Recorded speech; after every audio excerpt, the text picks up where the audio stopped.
Alright, I didn't think the first thing I'd be doing in my first ever video would be showing how pretentious I am, but here we go. I don't really like mainstream YouTube.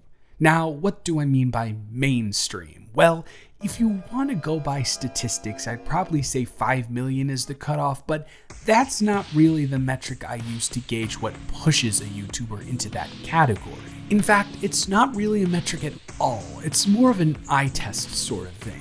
When looking at a larger creator and judging whether they fall into that specific mainstream category, I like to ask myself two questions. One, if the person making this video had 500 subscribers instead of 5 million and the corresponding resources and funds associated with said popularity, would the video even be possible? And more importantly, would it still be just as entertaining? For example, if FaZe Rug messaged a bunch of celebrities asking them for house tours and he wasn't, for all intents and purposes, FaZe Rug, would that even be a video? If he doesn't have the blue check mark and the notoriety that he does, he's not getting the replies. Thus, that video can't exist in an entertaining context without the, for lack of a better term, clout that he has garnered. 2. Does it look like they're even remotely enjoying themselves?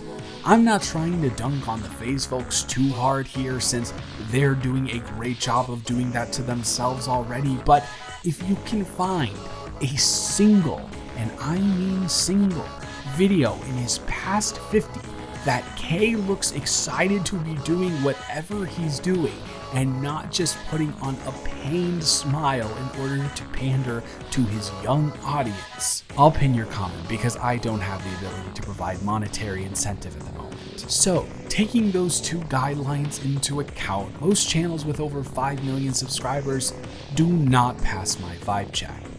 Hey everyone, post-production Anamoya here, and I was looking for clips for this Mr. Beast clone bit, and I found this. It's the funniest thing I've ever seen. Maybe it's not funny to you, but I have to include it. I'm sorry. Last week, a helicopter flew over my house and crashed in my backyard. What the Oh. A helicopter flew over my house and crashed in my backyard. Cut immediately to, it looks like it's gonna crash. Oh, excellent storytelling, Carter. Sure, you're the next Scorsese. Especially with the Mr. Beastification of the site, where everyone who has the resources for it just does grotesquely overindulgent things and gets rewarded for it exponentially, it's almost impossible to find one that passes both guidelines. You read the title of this video, you know where this is going. Honestly, it's still kind of a surprise to me that Ryan Trahan's now yearly Penny series is quite possibly my favorite piece of content on YouTube. He has 13 million subscribers, and at that point in the journey of most content creators, everything that they put out has become corporatized and detached, which is exactly what I despise about mainstream YouTube culture. Plus, if you look at the thumbnails for Ryan's videos, they can give off that eerie aura that Mr. Beast and his clones give off. Okay, I'm sorry. Can we just take a second? Why does bro look so terrified about guessing his dog? And why does he look like the candle is giving him Vietnam flashbacks? And why is Airax shoving his arm down a lion's throat? Update, watch the video. He never does that, and that doesn't happen to anybody else participating in the video. And then why is his face less terrified than Brent Rivera guessing a dog and Just Dustin holding a candle? And most importantly, why is Morgs' mom daring him to take off his clothes in public? What is going on? Anyways, then you click on one of his videos, and instead of being greeted by a screaming man talking about how I just bought this train and it is currently barreling full speed towards that giant pit over there, You get a dancing Shrek montage and just a little guy in an impeccable Lord Farquaad cosplay. The editing style is minimal and organic, yet concise and engaging enough to captivate the audience visually and audibly. The ideas, for the most part, are unique enough to maintain a good level of artistic integrity, but they're also marketable enough to garner multi-million views every time, often reaching 8 digits. And most importantly, instead of letting the crazy things that he participates in take center stage like most other creators of his ilk tend to do, Ryan's simultaneously charismatic and naturally awkward personality is what always emerges at the forefront. He's managed to establish the perfect balance between the allure of bigger projects and the appeal of being the everyman that viewers can relate to. It's honestly impressive, which brings us around to the actual point of discussion of this video, his Penny series. Quick overview if you've somehow stumbled across this video without knowing what the title entailed. Ryan Trahan has an annual series on his channel where he starts with a penny and has to survive off of it and the profits made from it for a certain amount of time, often with an impending goal to achieve at the end. Most recently, it was to get from Europe back to the United States in a week, and for the most prominent series, the one that we're going to be talking about today, it was to cross the country from Los Angeles to North Carolina to give, "I just bought this train and it is currently barreling full speed towards that giant pit over there," a penny. Now, before we get into the emotional attachment that I have towards this series, let's take a look at it through my aforementioned analytical lens. Bringing those two questions back to the limelight, let's take a look at the first one.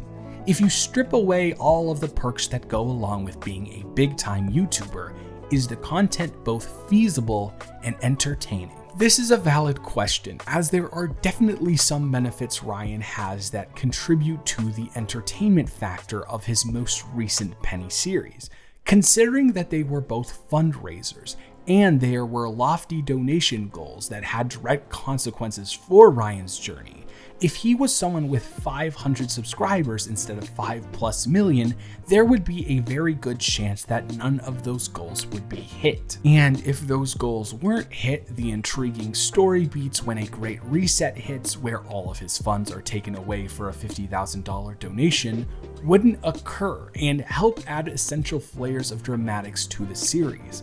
Someone with 500 subscribers isn't going to have connections of people actively wanting to be connected to the series, like an Olympian or, "I just bought this train and it is currently barreling full speed towards that giant pit over there."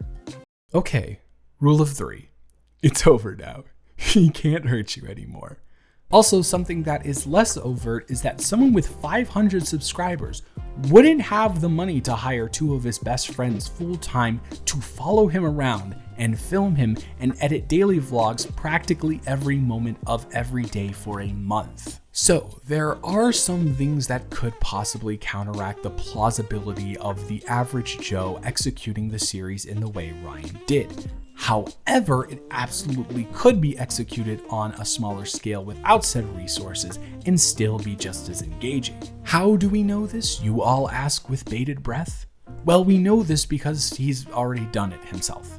As I said, the Penny series is somewhat of an annual happening on the Ryan Trahan channel, with installments happening in 2023, 2022, 2021, twice, 2019 and 2017. While the first 2021 entry and the 2019 entry were both before he even had 3 million subscribers, and I would personally argue that the first 2021 entry is just as good as the one from 2022, for the sake of the point, it's important to hone in on the one that started it all. For the first venture in 2017, he was at roughly 3,000 subscribers, and although it didn't have the signature level of pizzazz that one of his current videos has, it's still a very immersive watch, incredibly bingeable, and has a level of entertainment value that most creators with 1,000 times his followers at the time couldn't even dream of. So yes, it is possible for someone like me to realistically mimic the series in regards to conceivability. Moving on to the offshoot of that question, would the content still be entertaining? Well, I just told you that. That was a test. Are you still with me? Good. Moving on to the second question, does it look like the creator is even remotely enjoying themselves? This one requires much less dissection, as the answer can be provided by watching the footage that I'm showing on screen right now. I am a very cynical person in my everyday life, and I can tell you that there is simply no way this man isn't receiving genuine secondhand joy by putting smiles on the faces of these people that he meets. I consider myself a solid judge of character, and it truly does seem that, aside from the obvious toll that being in creator mode 24/7 for that long of a period of time can take on your mental health, he wholeheartedly enjoys the shenanigans that he constantly finds himself in. So, we've established that Ryan's Penny series 1000% passes my vibe check. That being said, there are a lot of videos on YouTube that pass my vibe check, which means that there has to be something else that has made me latch onto this specific series. In order to explain that to you, you're gonna have to go back in time with me to the beginning of June 2022. I am in the middle of one of the most amazing experiences of my life as I'm traveling across the country in an RV with my best friend. It was a dream of ours for a really long time, and we hadn't really taken many vacations throughout our lives, so we decided to take the leap and go on a life-changing journey together. The problem is, at that specific time, it wasn't all that yet for me. You see, I have crippling social anxiety. I'm a very big guy at 6'3", and I can't navigate around even a somewhat busy area without being terrified that I'm in someone's way. I would rather eat a pound of Carolina Reaper wings with no bev than interrupt a conversation. It's really, really rough. I also have a not great case of body dysmorphia, and due to a really toxic relationship that I had just gotten out of before we left, I was at my highest weight ever, to the point that it would be 105 degrees out and I would still be wearing a hoodie outside. At the beginning of the trip, as much as my best friend would try to get me to go outside and enjoy the beautiful sights that we were surrounded by, I couldn't get past my self-imposed barriers to enjoy myself. Then, on the afternoon of June 1st, I was randomly scrolling through my home feed on YouTube and Ryan Trahan popped up. He was someone that I had been subscribed to at a certain point when he was making commentary videos, and subsequently fell out of my sub box when he started making more vlog, skit, hybrid things that weren't particularly up my alley. The video on my screen had a very intriguing title though. I survived on a penny for 30 days, with a thumbnail featuring, "I just bought this train and it is currently barreling full speed towards that giant pit over there." Boom, baby. Subversion of expectations. Sorry. Naturally, my interest was piqued enough to click on the video, and I was surprised.